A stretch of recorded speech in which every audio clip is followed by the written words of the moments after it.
चलिए फ्रेंड, हम लोग स्टार्ट करते हैं क्लास 8 JCERT। ठीक है, JCERT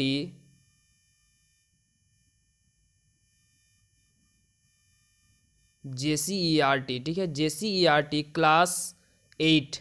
ठीक है, क्लास 8 क्लास 8 का साइंस को हम लोग स्टार्ट करते हैं, जो कि पहला चैप्टर है कोशिका।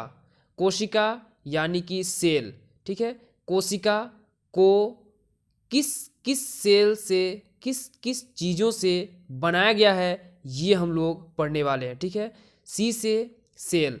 कोशिका को कैसे बनाया गया, किसने खोज की, जीवित कोशिका की खोज किसने की, मृत कोशिका की खोज किसने की, कोशिका की खोज किस प्रकार से हुई, कोशिका कितना बड़ा होता है, इसका निष्कर्ष कैसे निकाला गया, प्याज की झिल्ली में कोशिका किस प्रकार से देखी गई, ये सब हम लोग देखने वाले हैं। सबसे बड़ी कोशिका, सबसे छोटी कोशिका, रक्त कोशिका, पेशीय कोशिका, तंत्रिका कोशिका, ये सब हम लोग इस चैप्टर में देखने वाले हैं। तो इसी वीडियो में ये सारा कुछ करना संभव नहीं है, इसलिए वीडियो पार्ट वाइज पार्ट आएंगे। ठीक है फ्रेंड, तो चलिए हम लोग क्लास 8 के JCERT साइंस को स्टार्ट करते हैं, जो कि पहला चैप्टर है हमारा कोशिका। क्या है? कोशिका। तो यहाँ सबसे पहले हम लोग पढ़ने वाले हैं कि आप अपने आसपास, ठीक है, आप अपने आसपास सजीवों को देखते हैं। सजीवों को देखते हैं कहने का मतलब है, सजीव क्या होता है? जिसमें जीवन होता है, जो सांस लेता है, जो दौड़ता है, जो उड़ता है, जो रेंगता है। ठीक है, ये सब क्या है? ये सजीव है। जैसे पेड़ पौधे क्या होते हैं? बड़ा होते हैं। ठीक है, बड़ा होते हैं, बढ़ते हैं, कार्बन डाइऑक्साइड लेते हैं, ऑक्सीजन छोड़ते हैं। ठीक है, तो ये सब जो काम करते हैं, जिसमें कुछ ना कुछ वृद्धि या उड़ने की शक्ति, दौड़ने की शक्ति या कुछ करने की, उसमें जीवन हो, ठीक है, वो सजीव हो, उसे हम लोग कहते हैं सजीव। तो हम लोग जो है अपने आसपास बहुत सारे सजीवों को क्या करते हैं? देखते हैं। क्या करते हैं? बहुत सारे सजीवों को देखते हैं।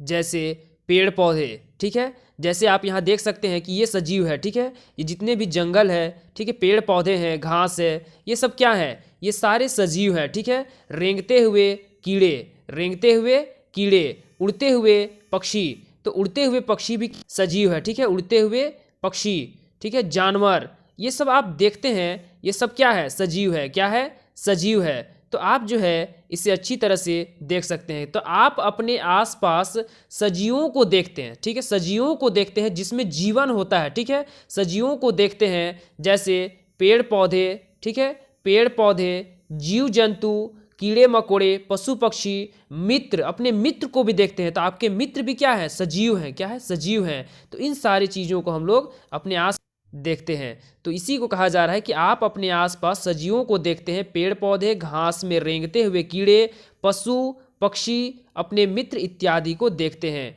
आप अपने विभिन्न प्रकार के मकानों, आपने विभिन्न प्रकार के मकानों एवं बड़े बड़े भवनों को भी देखा होगा। ठीक है, अलग अलग प्रकार के मकानों को भी देखा होगा, बड़े बड़े भवन, बड़े बड़े इमारतों को भी देखा होगा। ठीक है, आपने इन सभी को भी, जैसे आप यहाँ एक भवन देख सकते हैं। ठीक है, ये छोटा सा एक घर है। ठीक है, ये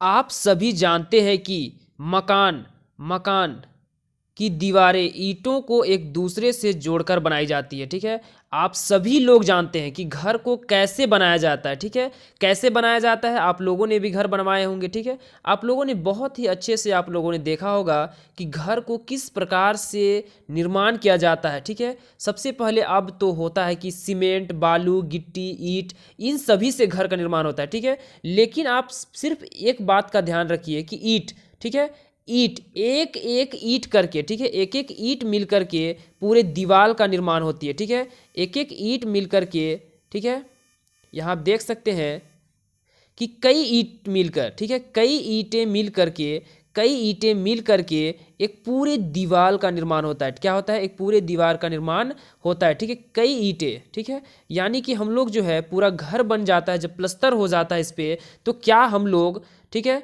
जब पूरी तरह से वो प्लस्तर हो जाता है, ठीक है। जब वो पूरी तरह से प्लस्तर हो जाता है उसके बाद हम लोगों को यहाँ बोला जाएगा कि इसमें कितने ईंटें हैं, तब हम लोग ये नहीं बता सकते। अब आप बता सकते हैं कि इसमें कितने ईंटें हैं, नहीं बता सकते, ठीक है। तो अनंत ईंटों से मिलकर के, यानी अनंत नहीं बोले तो अनगिनत ईंटों से मिलकर के, अनगिनत ईंटों से मिलकर के दीवार का निर्माण होता है। क्या होता है? दीवार का निर्माण होता है। उसी तरह से, ठीक है, उसी तरह से क्या बोल रहा है कि आप सभी जानते हैं, आप सभी जानते हैं, आप सभी जानते हैं कि मकान की दीवारें, मकान की दीवारें यानी कोई भवन की जो दीवार होती है, कोई भवन की दीवार होती है, ईंटों को एक दूसरे से जोड़कर बनाई जाती है, यानी ईंट को ईंट से जोड़ जोड़कर बनाई जाती है, ठीक है। उसी तरह से सभी जीव जंतु जितने भी हमारे भारत में या हमारे विदेश में जितने भी जीव जंतु होते हैं पूरे पृथ्वी में, ठीक है, पूरे पृथ्वी में जितने भी जीव जंतु, पेड़ पौधे, जितने भी जीव जंतु पाए जाते हैं, अनेक छोटी छोटी सजीव इकाइयों से बनी होती है। किससे बनी होती है? सजीव इकाइयों से बनी होती है। यानी जो वो इकाइयाँ होती है, इकाई यानी कि यूनिट ऑफ सेल, ठीक है, यूनिट जो होती है, ठीक है, वो यूनिट जो होता है एक छोटा सा यूनिट, वो यूनिट जो होती है वो भी क्या होती है? सजीव होती है। क्या होती है? सजीव होती है। यानी उसमें भी जीवन पाया जाता है, और उसमें जो जीवन पाया जाता है बहुत छोटी, जैसे हम लोग बोल सकते हैं अणु परमाणु जो पढ़ते हैं केमिस्ट्री में, उसके जैसा मान के चलो कि उसके जैसा, यानी कि बहुत छोटा एक कण के जैसा होता है, ठीक है। और उन छोटे छोटे कणों से मिल करके देखिए, आप यहाँ देखते रहिए, ठीक है, यहाँ मैं छोटे छोटे कण अगर लेते रहूँ, ठीक है, तो कई छोटे छोटे कण मिल करके एक सजीव का निर्माण करती है, ठीक है। छोटी छोटी सजीव इकाइयों की बनी होती है, ठीक है। एक जीव जंतु जो होते हैं भी अनेक छोटी छोटी सजीव इकाइयों से बनी होती है। यानी यहाँ जो एक ईंट को बनाया गया होगा ये भी कई तरह के रेत, बालू, ठीक है, मिट्टी के बने होंगे, ठीक है। यानी कि कई छोटे छोटे कणों से मिलकर के एक ईंट का निर्माण हुआ होगा, कई छोटे छोटे कणों से मिलकर के एक ईंट का निर्माण हुआ होगा। उसी तरह से कह रहा है कि सभी जीव जंतु भी अनेक छोटी छोटी सजीव इकाइयों का बना होता है। इसकी संरचना को आप आगे इस अध्याय में विस्तार से पढ़ेंगे, यानी कि कोशिका की संरचना कैसी होती है इसको हम अच्छे से पढ़ेंगे। तो कोशिका की खोज, ठीक है, कोशिका की खोज सर्वप्रथम अंग्रेज वैज्ञानिक रॉबर्ट हुक ने की, ठीक है। सर्वप्रथम कोशिका की खोज अंग्रेज वैज्ञानिक रॉबर्ट हुक ने की। किसने की? रॉबर्ट हुक ने की। तो रॉबर्ट हुक को आप इमेज की सहायता से, ठीक है, यहाँ आप देख सकते हैं रॉबर्ट हुक। किसको देख सकते हैं? Robert Hooke. यानी कि जो हम लोग मछली पकड़ने के लिए जिस हुक का प्रयोग करते हैं, ठीक है, मछली पकड़ने के लिए जिस हुक का प्रयोग करते हैं उसी हुक से, मान के चलिए कि उसी हुक से, ठीक है, इसी हुक से हम लोगों ने खोद करके, ठीक है, एक छोटी सी इकाई निकालते हैं, ठीक है, एक छोटी सी इकाई निकालेंगे, यानी कि एक छोटा सा कण निकालेंगे, वही होता है कोशिका, ठीक है। तो इसका नाम पड़ा रॉबर्ट हुक। यानी कि ये इंसान नहीं, ये रॉबर्ट है। क्या है? रॉबर्ट। क्या है? रॉबर्ट। यानी कि जो अच्छे चीज़ों को, जो असंभव को संभव कर देती है, जो असंभव कामों को संभव बनाती है, उसे हम लोग कहते हैं रॉबर्ट। जो असंभव काम को संभव बनाती है उसे कहते हैं रॉबर्ट, ठीक है। और रॉबर्ट ने हुक की सहायता से कोशिका की खोज कर डाली। किसकी खोज कर डाली? कोशिका की खोज कर डाली। तो इसका नाम पड़ा कोशिका, यानी कि रॉबर्ट हुक। क्या पड़ा? Robert Hooke. यानी कि रॉबर्ट हुक ने किस चीज़ की खोज की? तो कोशिका की खोज की। सर्वप्रथम कोशिका की खोज करने वाला सर्वप्रथम वैज्ञानिक कौन है? तो रॉबर्ट हुक। कौन है? Robert Hooke. इसने मृत कोशिका की खोज की थी। इसने मृत कोशिका की खोज की थी। किस कोशिका की खोज की थी? मृत कोशिका की खोज की थी। तो आप याद रखिएगा, जो असंभव काम को संभव बनाती है वो कहलाता है रॉबर्ट, ठीक है। और किसी की गला को पकड़ने के लिए हम लोग हुक का प्रयोग करते हैं, तो इन्होंने उसके गले को पकड़ दिया, उसके जड़ को पकड़ दिया कि ये क्या है, तो ये कहलाया रॉबर्ट हुक। मैं सिर्फ आपको समझने के लिए बता रहा हूँ, इन्होंने ऐसा कुछ नहीं किया था, ठीक है। सिर्फ मैं आपको इसका नाम याद करवा रहा हूँ कि रॉबर्ट हुक ने कोशिका की खोज की। तो सर्वप्रथम अंग्रेज वैज्ञानिक रॉबर्ट हुक ने 1665 ईस्वी में साधारण सूक्ष्मदर्शी की सहायता से, साधारण सूक्ष्मदर्शी की सहायता से बोतल की कोर्क की एक पतली परत, बोतल की कोर्क की एक पतली परत, ठीक है, बोतल की कोर्क की एक पतली परत, यानी कि इसी की कोर्क से पेड़ की छाल, यानी कि कोर्क जो होता है एक पेड़ की छाल होती है, एक पेड़ का नाम है, ठीक है। तो यहाँ जो है कोर्क की एक पतली परत का अध्ययन किया। तो यहाँ आप देख सकते हैं कि रॉबर्ट हुक ने उस समय जिस माइक्रोस्कोप की सहायता से इस चीज़ की खोज की, उस माइक्रोस्कोप का यहाँ डायग्राम है। यहाँ उन्होंने उस बोतल की कोर्क की उस छाल को यहाँ रख करके उन्होंने एक्सपेरिमेंट किया था। तो यहाँ आप देख सकते हैं ये रहा हमारा कॉर्क, क्या है, कॉर्क, ठीक है, कॉर्क। जब उन्होंने उस कॉर्क की पतली परत में, ठीक है, उन्हें कॉर्क की पतली परत में मधुमक्खी के छत्ते के समान, मधुमक्खी के छत्ते के समान उन्हें छोटे छोटे कमरे दिखाई दिए। यहाँ आप देख सकते हैं कि यहाँ जो है छोटे छोटे कमरे के जैसे दिखाई दे रहे हैं, ठीक है, छोटे छोटे कमरे के जैसे दिखाई दे रहे हैं। तो उन्होंने क्या किया कि बोतल की कॉर्क की एक पतली परत का अध्ययन किया सूक्ष्मदर्शी की सहायता से। तो उन्हें कॉर्क की पतली परत में मधुमक्खी के छत्ते के समान जब उन्हें जूम करके देखा, ठीक है, जब उनका कुछ काम ही नहीं था, ठीक है, तो उनका कुछ काम नहीं था, तो उन्होंने पेड़ की छाल को छीलने लगा, छीलने के बाद उन्हें पतली पतला करने लगा, और उन्हें पतला पतला करने के बाद, ठीक है, उन्हें ये खेल रहा था, ठीक है, ये हम लोग कैसे बच्चे थे तो खेलते थे, ठीक है, उसी तरह से खेल रहा था और इनके छोटे छोटे टुकड़े कर रहा था, ठीक है। जब इन टुकड़े करते करते एक ऐसी छाल जैसे मिली, जाली टाइप से मिली, ठीक है, तो अब इन्होंने एक्सपेरिमेंट करना स्टार्ट कर दिया, उन्हें माइक्रोस्कोप्स देखना स्टार्ट कर दिया, और जब माइक्रोस्कोप्स देखना स्टार्ट कर दिया तो उन्हें कुछ ना कुछ दिखने लगी, ठीक है, उन्हें जूम करके देखने लगा, उन्हें बड़े करके देखने लगा, तो उन्हें दिखा कि ये मधुमक्खी के छत्ते के समान दिखा। और ये मधुमक्खी के छत्ते के समान दिखा, तो ये छोटा छोटा जो कमरे जैसा दिख रहा है उसमें से एक को निकाल देते हैं, ठीक है, क्या करते हैं, एक को निकाल देते हैं। तो उन्हीं को उन्होंने नाम दिया, क्या नाम दिया, कोशिका नाम दिया, क्या नाम दिया, कोशिका नाम दिया, ठीक है। और यहाँ जो ये बांटने का जो काम कर रहा है, ठीक है, ये बाउंड्री जैसा जो दिख रहा है, बीच में होल के अलावा जो बाउंड्री जैसा दिख रहा है, ठीक है, इस तरह से, और ये जो बाउंड्री होता है इसी को कहा गया दीवार, क्या कहा गया, दीवार, यानी कि विभाजन पट्टी, इसका नाम क्या रखा गया, विभाजन पट्टी, क्या रखा गया, विभाजन पट्टी, ठीक है। तो यहाँ हम लोगों ने, तो उन्हें कॉर्क की पतली परत में मधुमक्खी के छत्ते के जैसे बहुत छोटे छोटे कोष्ठ यानी कमरा दिखाई पड़े, ठीक है। उन्हें क्या हुआ कि जब उन्होंने एक्सपेरिमेंट किया तो उन्हें छोटे छोटे कमरे के जैसे, ठीक है, इस तरह से कोष्ठ दिखाई दिए, क्या दिखाई दिए, कोष्ठ दिखाई दिए, ठीक है, इस तरह से कोष्ठ दिखाई दिए, ठीक है। एक साइज का नहीं था बल्कि वो दीवार, जैसे हम लोग ईंट बनाते हैं, एक दीवार बनाते हैं तो ईंट बनता है, उसी तरह से यहाँ उन्हें दिखाई दिया, मधुमक्खी के छत्ते के समान दिखाई दिया। दूसरे कोष्ठ से, दूसरे कोष्ठ, जैसे एक कोष्ठ है, एक दूसरा कोष्ठ है, एक तीसरा कोष्ठ है, एक चौथा कोष्ठ है, ठीक है।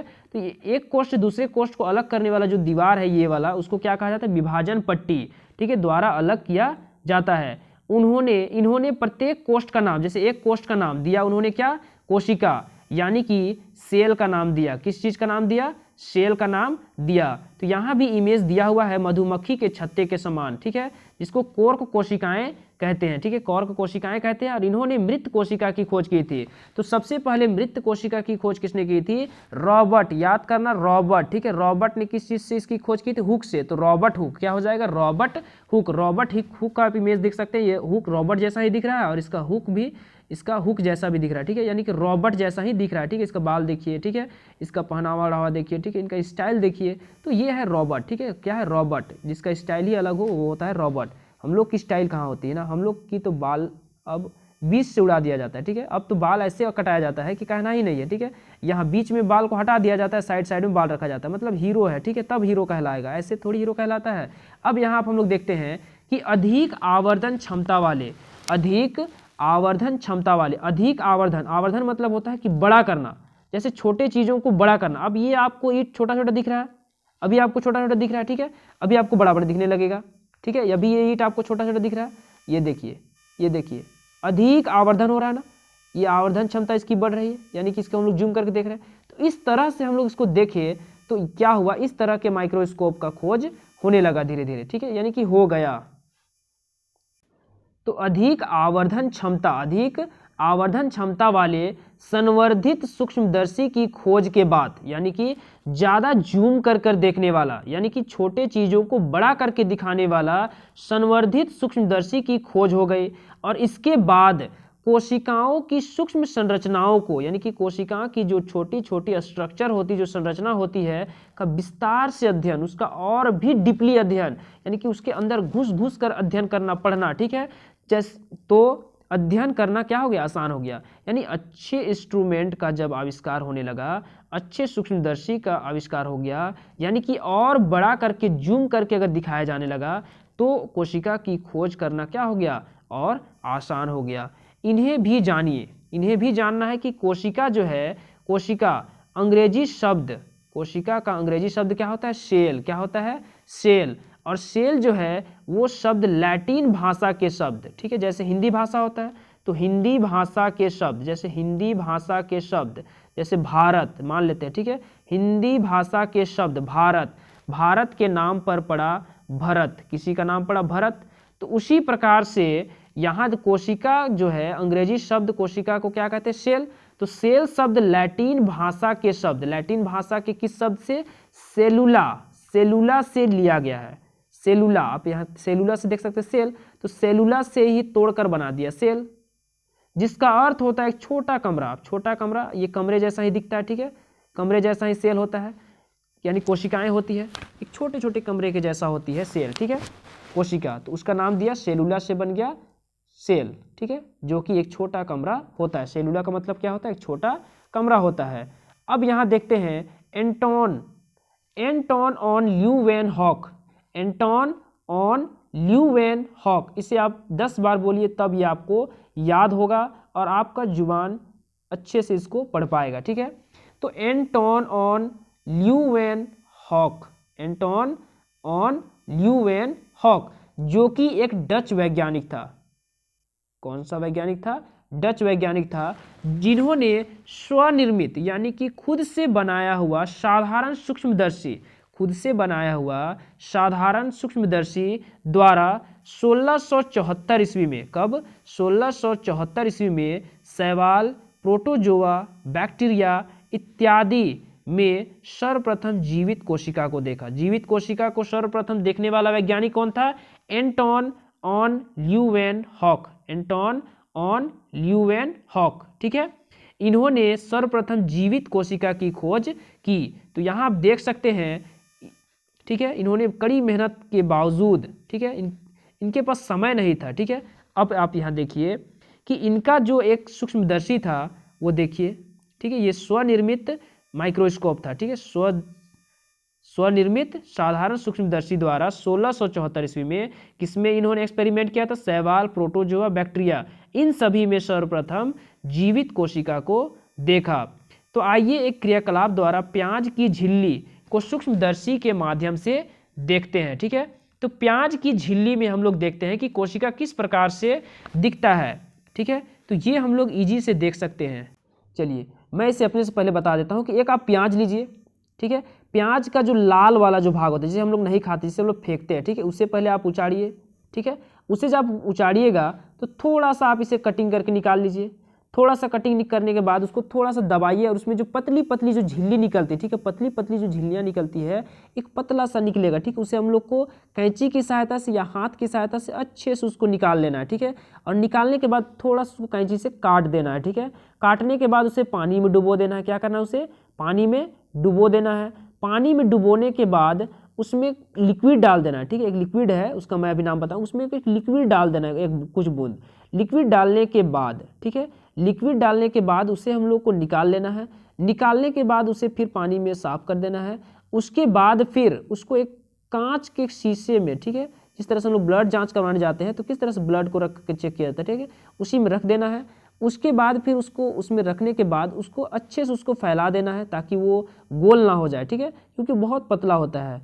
उसके बाद उसमें हम लोग ग्लिसरॉल डाल देंगे ताकि उसको सूखे ना, ठीक है, सूखे ना। उसके बाद फिर हम लोग माइक्रोस्कोप की सहायता से देखेंगे तो हमें इस तरह से दिखाई देगा। मैं आपको दिखा देता हूँ, इस तरह से आपको दिखाई देगा, जिस तरह से दीवार दिखाई देती है जो ईंट से हम लोग बनाते हैं, ठीक है, उसी प्रकार से दिखाई देगा। लगभग थोड़ा सा कुछ अलग होता है, ठीक है, सेम ईंट जैसा नहीं होता है, ठीक है, इस तरह से आपको दिखाई देगा। तो यहाँ मैं आपको एक बार पढ़ के बता देता हूँ थोड़ा सा। स्लाइड में एक बूंद जल डालिए, स्लाइड में एक बूंद जल डालिए, प्याज का एक टुकड़ा लीजिए, यानी प्याज को काट कर एक टुकड़ा लीजिए, चिमटे की मदद से पतली झिल्ली को अलग कर स्लाइड पर रखिए, ठीक है, स्लाइड यानी कि कुछ किसी में रखिए, ठीक है, कोई दिक्कत नहीं है। झिल्ली को ब्लेड की मदद से छोटे छोटे टुकड़ों में काट लीजिए, फिर उनके ऊपर एक कवर स्लिप लगाइए। अब इस स्लाइड को संयुक्त सूक्ष्मदर्शी की सहायता से देखिए, इसमें लाल रंजक सैफरिनीन की एक बूंद डालने से केंद्रक लाल होकर ज़्यादा स्पष्ट दिखाई देता है, ठीक है। इसका अवलोकन, सूक्ष्मदर्शी से देखने पर प्याज की झिल्ली का आकार ईंटों की दीवार जैसा दिखता है, यानी कि ईंट की दीवार जैसा ये दिखता है। निष्कर्ष क्या निकला कि जिस प्रकार भवन की दीवारें अनगिनत ईंटों से जुड़कर बनी होती है, उसी प्रकार प्याज की झिल्ली भी अनेक कोशिकाओं से मिलकर बनी होती है। यानी कि जिस प्रकार से हम लोग जब दीवार बनाते हैं तो अनगिनत ईंटों से दीवार बनती है, उसी प्रकार प्याज की झिल्ली जो है अनेक कोशिकाओं से मिलकर बनी होती है, अनेक कोशिकाओं से।